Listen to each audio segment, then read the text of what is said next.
Professor Rosano, good afternoon.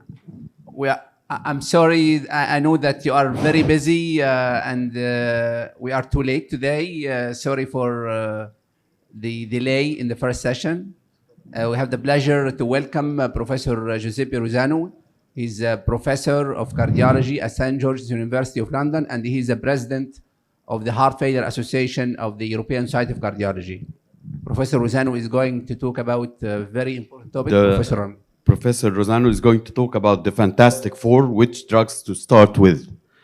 So, Professor Rosano, the floor is yours. Thank you. This is my declaration of interest. And we know that in the past 4 or 5 years, we had very significant improvements in the treatment of heart failure with very significant trials. They've shown efficacy.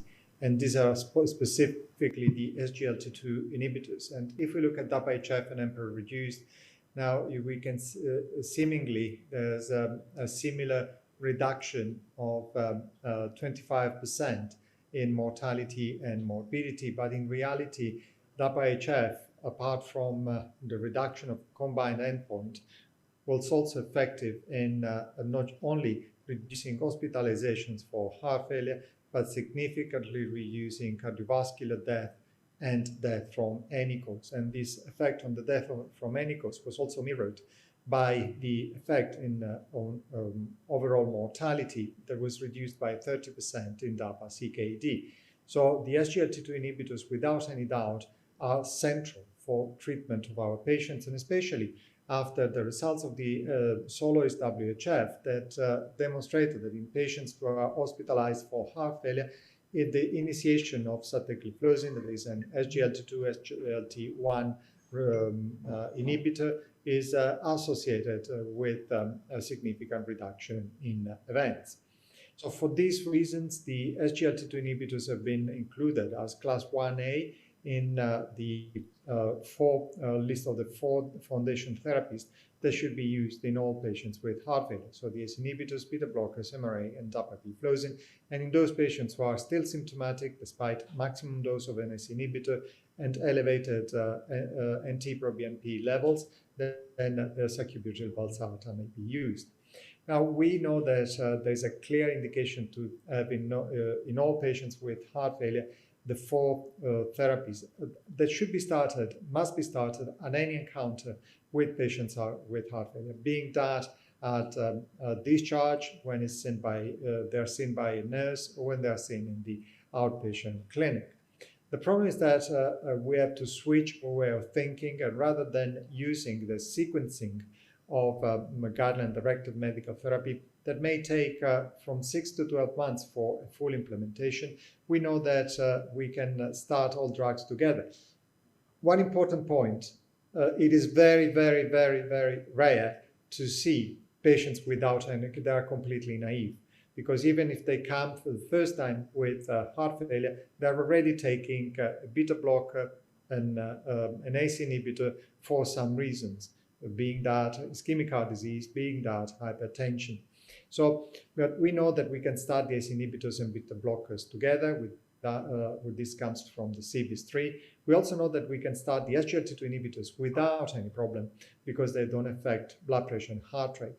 And the same is true for the MRAs, because if you can see patients with the MRA with low blood pressure that are started on an MRA, they show after 1 month already an increase in blood pressure. This is due to the fact that there's an improvement in their hemodynamic status. So the myth of a blood pressure reduction with MRAs is not there. I mean, of course, there is a reduction in blood pressure that is observed in those patients with a blood pressure greater than 120 millimeters of mercury. The same is true for the SGLT2 inhibitors. These are data from the HFrEF. As you can see, in patients with a blood pressure less than 110 millimeters of mercury at baseline, there was almost no change in blood pressure. This was less than 1 millimeter of mercury at the end of the study. The problem often lies with the beta blockers because it's difficult to get the full dose of a beta blocker, And even in patients with forced up titration, only 25% managed to get to the full dose. But what is important with beta blockers is not the dose we achieve, but the heart rate reduction that we achieve. And this is a meta-analysis of 13 randomized clinical trials with beta blockers in heart failure. And they have demonstrated that what is important is the heart rate reduction, whilst the beta blocker dose was not associated with a reduction in mortality. Of course, when we treat our patients, we have to consider that blood pressure and heart rate are highly affected by most of the hemodynamic agents, mostly beta blockers, ACE inhibitors, LBs, and ARNI. And so it's a question to decide how to jiggle between the different medications. And it's for this reason that we've used patient profiling in order to give a guidance on how to implement medical therapy. What the HFA suggests is that we need to start with all the 4 foundation therapies together, and diuretics if indicated because of congestion, and then up titrate beta blockers or the ACE inhibitors or ARNI according to heart rate, blood pressure, renal function, and also sometimes regarding renal function, we have to be wary for the use of the MRAs. So, for example, in a patient like this with a blood pressure less than 90 over 60 and heart rate between 60 and 70, if patients are on the 4 foundation therapy, there's beta blocker shouldn't be increased, or they may even be decreased and then added, and then used in combination with the valproate and the ACE inhibitors also. If the hypotension is symptomatic, should be used at very low dose.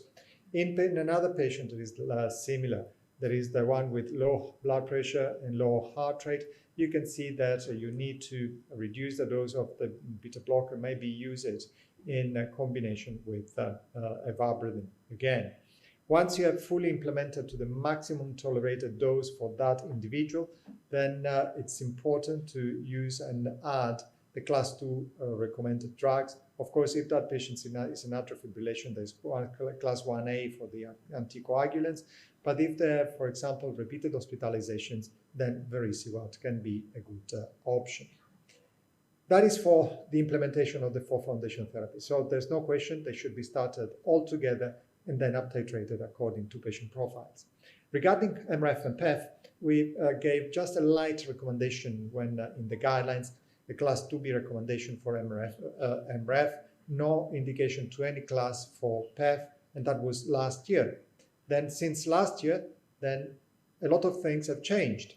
And we had the publication of Emperor Preserved first last year and Deliver this year at the European Society of Cardiology meeting that demonstrated that these drugs are effective in reducing mortality and hospitalization, reducing mortality and hospitalizations for heart failure.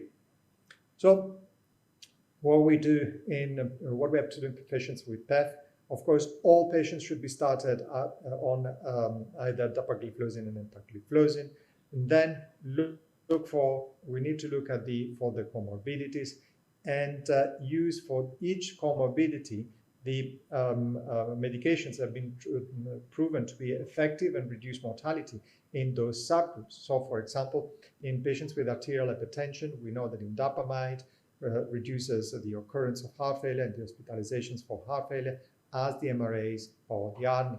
In patients who are obese, semaglutide is very effective in weight loss and has added cardiovascular benefit. If there is iron deficiency, ferric carboxymaltose can be an option. And in patients with COPD, the use of LAMA-LABA and the use of beta blockers, and so on and so forth.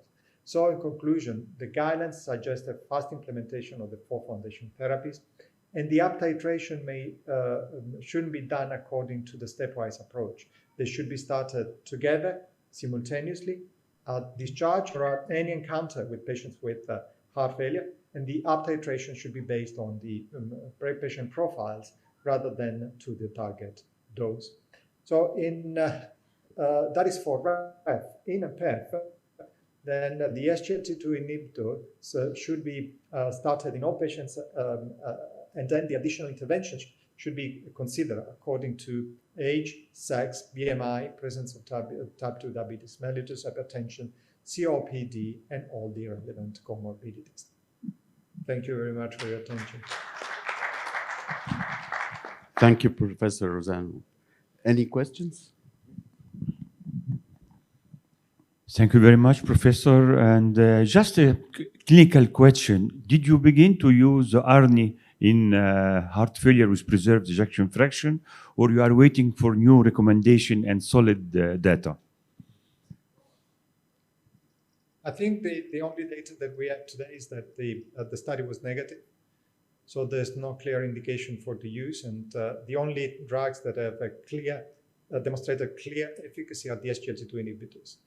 The studies with ARNI the study was negative, and even those who suggest that you can do a sub-analysis looking at the left ventricular function up to 57, that is not allowed, because you can do a sub-analysis if the trial is positive, but if a trial is negative, then that has no value. And for this very reason, the European Medicines Agency that did not approve sacubitril/valsartan for mildly reduced and preserved.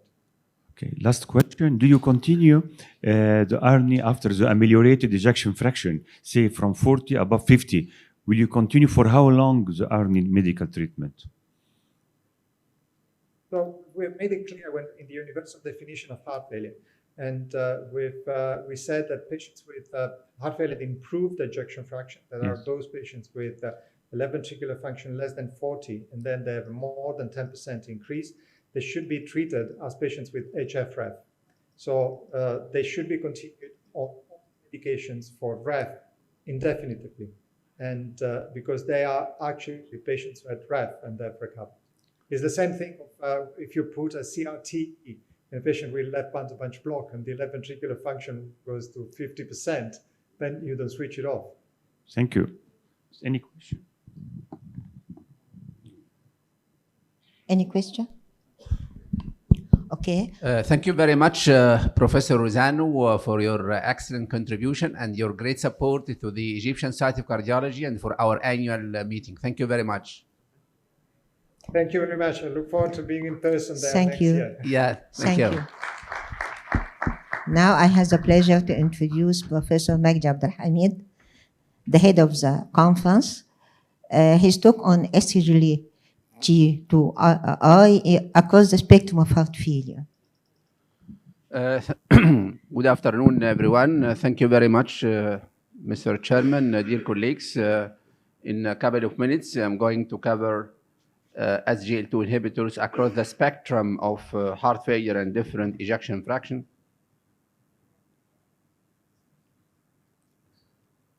So this is my disclosure. We know that we have different phenotypes for heart failure. Heart failure with reduced ejection fraction when the EF is less than 40%, heart failure with mildly reduced ejection fraction 41 to 49, and preserved ejection fraction when the ejection fraction is measuring 50% or more.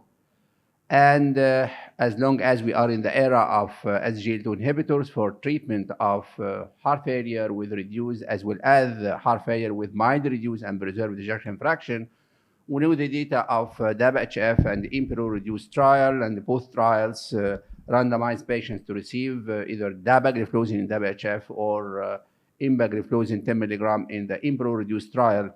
And both trials are positive in terms of reduction of the primary endpoint, which was the composite of cardiovascular death and heart failure hospitalization.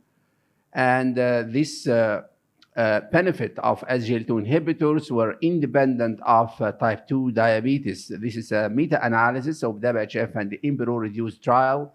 If you look for the first heart failure hospitalization or cardiovascular death with both trials, the use of SGLT2 inhibitor was the same benefit seen in patients who are diabetic or non-diabetic patients.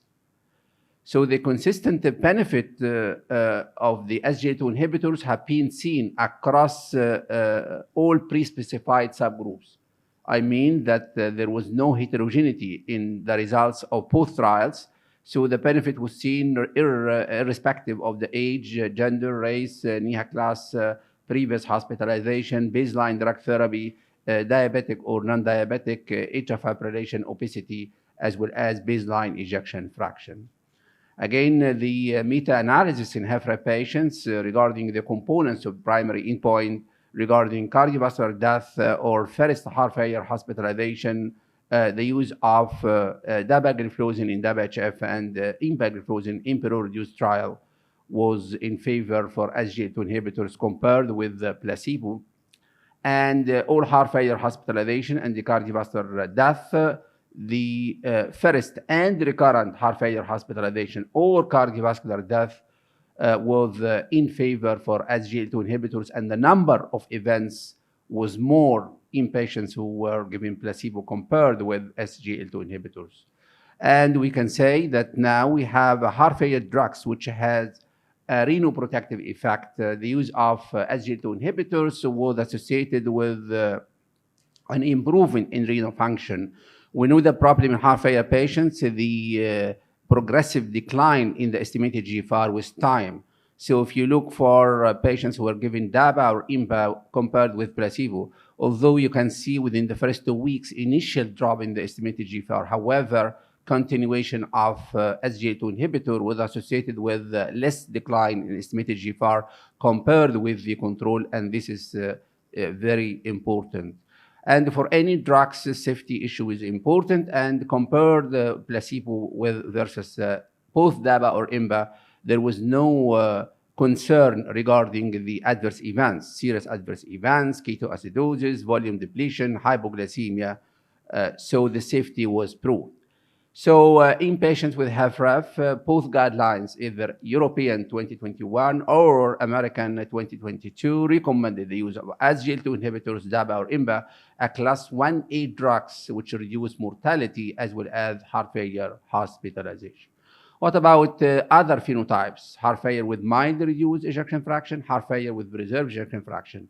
Is there a role for SGLT2 inhibitors or not? If we revise very quickly the data of IMPEROR preserved trial, look for the baseline characteristics of patients included in this trial regarding the age, the gender, different NIHA class. The mean ejection fraction was 54, high levels of NT-proBNP, heart failure hospitalization, diabetes and non-diabetic patients are included, and different medications were considered the baseline used in those patients. And interestingly also, the composite endpoint in patients who were randomized to receive IMPA versus placebo was in favor for the use of empagliflozin in terms of the reduction in the primary endpoint, a composite of cardiovascular death and the heart failure hospitalization.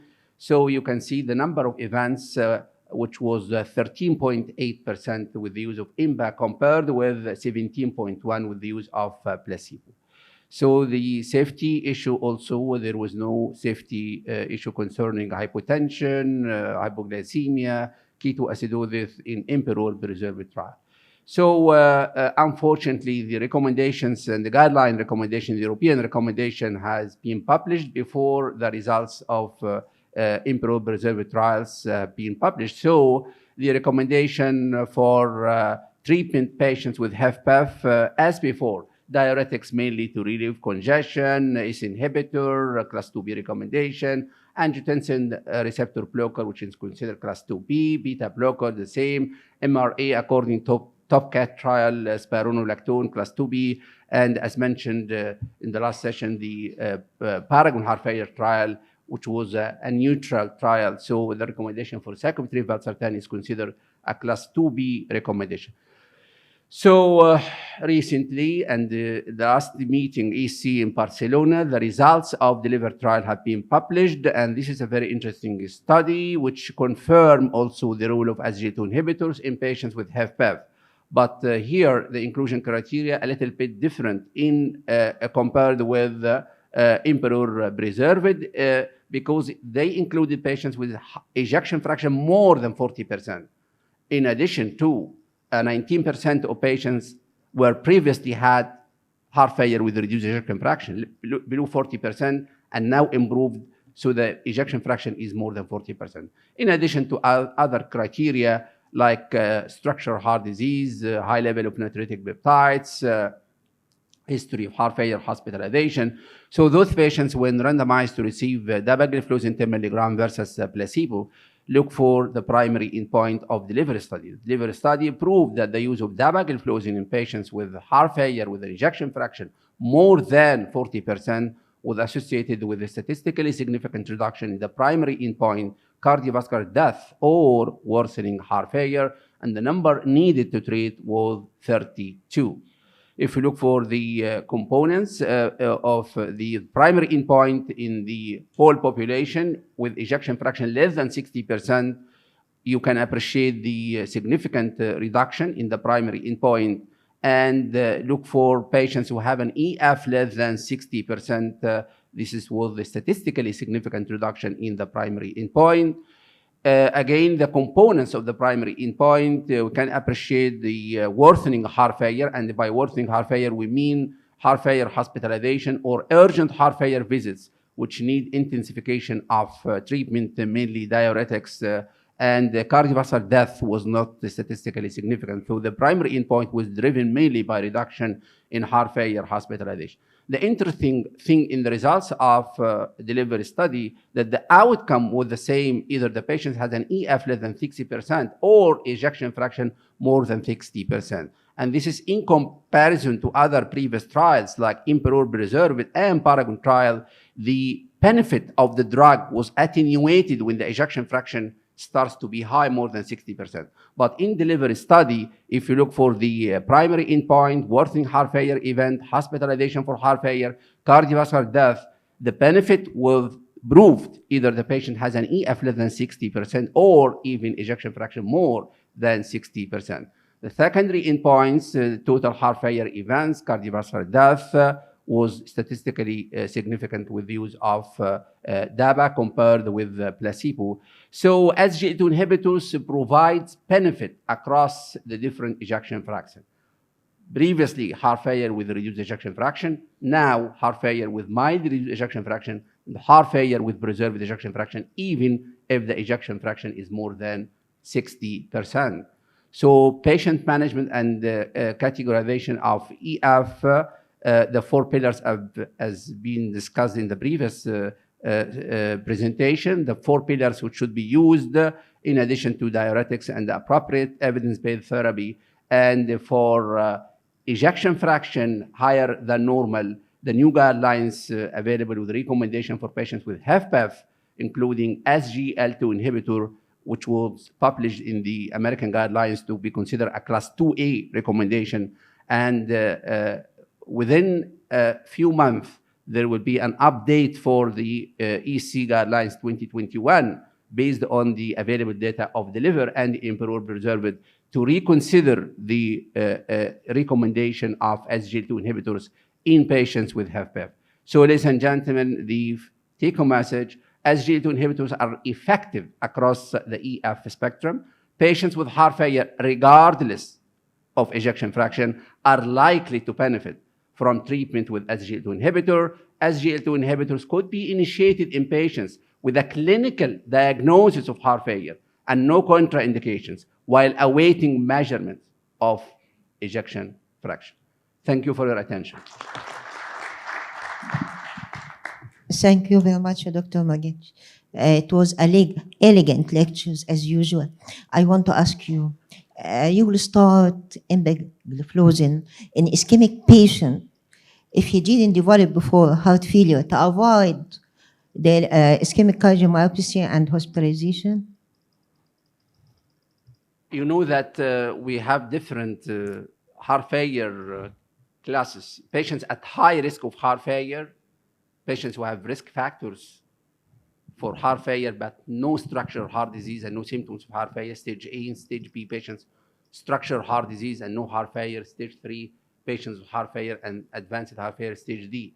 So the use of DABA and IMBA should be used in patients who have a criteria of heart failure. And now we have the universal definition of heart failure based on symptoms and signs of heart failure, plus structural heart disease, plus other criteria. So any patient with heart failure, irrespective of the ejection fraction, And irrespective of the etiology, dilated or ischemic cardiomyopathy or hypertensive etiology, should be given as GLP-2 inhibitors from day one. Sorry, Dr. Magda, you need to comment about this specific point. There is a recent standard recommendation consensus opinion for the ADA in collaboration with the ACC. Patients who are at risk or pre-heart failure stage, stage B, who are diabetic, they are recommended specifically for the gliflozins to prevent heart failure.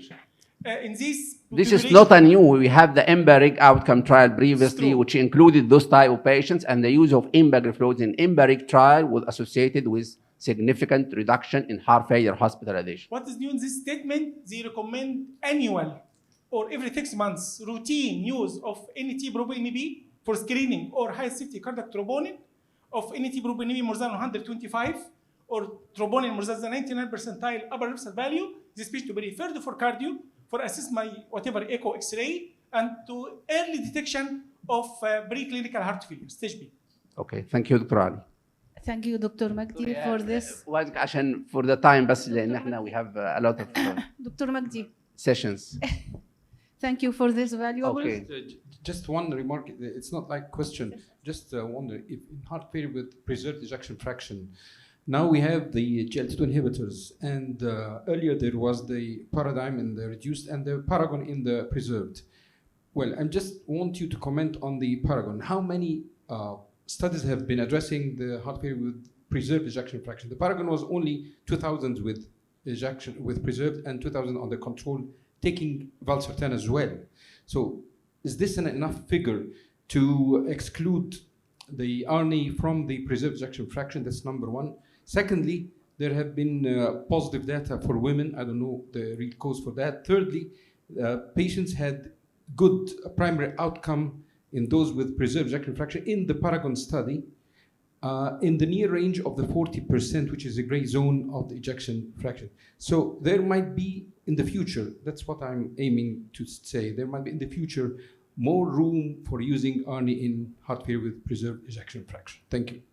Thank you, Professor Ehab, for this excellent question. And I think the answer was given by Dr. Rosano regarding cyclobutyryl valsartan and Paragon. You know that for many years we have been faced with the failure for many drugs used in HFrEF. Started with the use of perindoprel, started with the use of candesartan, spironolactone. So all these drugs were considered class 2B recommendation until recently with the introduction of cyclobutyryl valsartan and the Paragon. And the only positive thing in Paragon is a sub-analysis which proved the efficacy of the drug in women and in patients up to ejection fraction 57%. So it is considered a class 2B according to the American guidelines, which can be used. And some patients I'm using cyclobutyryl valsartan in HFpEF only for these two indications, women and EF up to 57%. But now we have the evidence from two large trials for class 1A, which will be 1A soon. It's 2A in the American guidelines for any patients diagnosed with HFpEF that we have DABA and the IMBA should be used immediately. Thank you very much.